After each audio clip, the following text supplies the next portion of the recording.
What's up everyone, Maximilian here, and welcome back to another episode, or episode 2, of Breaking Down Black Ops 2 Multiplayer. In the previous episode we started looking at the score streaks and the different type of varieties of score streaks that are available, how you get them, and how much they're going to be changing Black Ops 2 Multiplayer. Today we're going to switch things up and look at another staple of Call of Duty multiplayer aspects, which is perks. And perks are definitely coming back in similar fashion in Black Ops 2, however much different than what you have remembered. Of course you guys probably are familiar by now, there's this 10-point system in Black Ops 2. Essentially everything that you acquire when you go into a match from your created class costs points, and it costs these points that build up to 10, and you can't take more than 10 points worth of stuff. Between perks, equipment, weapons, all this jazz, there's a huge different way to customize your character as far as how you want to go into a match. Fill yourself with 6 perks, you can do that. Fill yourself with 2 primary weapons, you can do that. I'm sure you guys have heard all this before by now. But what's going to be happening is that the perks in Black Ops 2 have changed pretty drastically from previous games, so let's jump into it and I'll tell you the immediate confirmed perks that are in the game right now. Now, in most fashion with Treyarch Call of Duties, the perk slot 1 kind of defines your character and the look of your character. I don't know if the look will be very much in Black Ops 2 like it was the original Black Ops, but here's what we got. Flak Jacket making a return, Ghost making a return, Blind Eye, Hardline, and Lightweight. Those are the main 5 perks that are going to be defining your character for the most part. Now, these have changed a little bit, which I'm kind of happy about. Flak Jacket lets you take less explosive damage, which is usual. Ghost, of course, is back, but this is... let's check this out. It says you cannot be detected by enemy UAVs while moving, so it's the same as usual. It means that you just can't be seen on the mini-map when a UAV is up, but it's while moving. That means that if somebody's using Ghost and you're sitting in one spot, specifically camping in a very tight-knit corner, you're going to be showing on the mini-map no matter what. That's pretty awesome, is that this actually encourages somebody to be much more offensive while using Ghost. So, nonetheless, Ghost is still kind of a thing that really bugs people. However, looks like they are seriously trying to do something to prevent the heavy amount of campers that definitely abuse it. Blind Eye is another one, which makes you unaffected by AI-controlled perks. So this means that when you have these score streaks and all this stuff that's in the air, it doesn't target you. What's crazy is that Ghost and Blind Eye are now in the exact same perk category. So you have to make a choice. Do I want to be invisible to UAV, or do I not want to get shot down by a chopper gunner or something like that? That's pretty awesome that they're having to make people make that decision, because that was one of the worst things in Modern Warfare 3, is that you had these people running around and they were immune to EMPs, they were immune to counter UAVs, kill streaks, all this stuff, because they were using Blind Eye and Assassin. Hardline is, as we know, it just gives you more bonus score points. So because in this game it's score points like we were mentioning before, when you do all these little actions that give you points, it'll just give you more, it essentially means.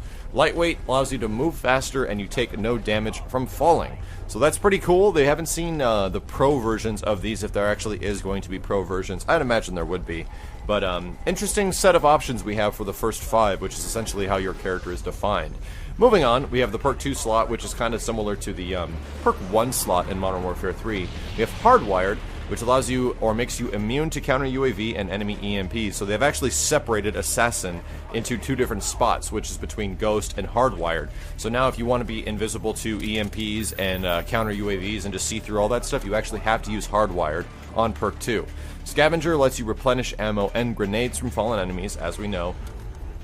Cold-Blooded gives you a resistance to targeting systems and other things like sensor grenades and player-controlled aircraft. And here's where I get a little bit confused between this one and Blind Eye from the previous perk slot. I'm not too sure which one of these will exactly mean that you can't be seen by, kill streaks in the sky trying to kill you.